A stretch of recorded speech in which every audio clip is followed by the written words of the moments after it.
Мы 21 год на рынке, и вот наш львовский филиал, наше львовское представительство, впервые у нас за всю историю группы компаний произошел обыск.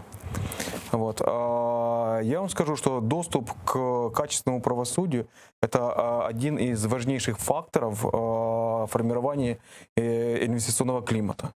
И если такого доступа нет, у бизнесов, у граждан, у инвесторов, которые сюда заходят, у внутреннего инвестора, то финансовых вливаний в экономику, ну, можно не ждать еще скоро, потому что люди, ну, как можно финансировать в государстве, где нет гарантий справедливого правосудия, и что решения судей будут беспристрастными, правильными, компетентными и защищающими интересы сторон по справедливости. Когда этим моментом можно рулить или можно вот просто, да, так прийти показать, скажите, да тут все нормально, здесь были эти договора, да, раз, все, пошли на обыска, пошли ломать бизнес-процессы, пошли забирать документы, пошли вытаскивать сервера, и потом все эти вопросы обратно отматывать очень тяжело.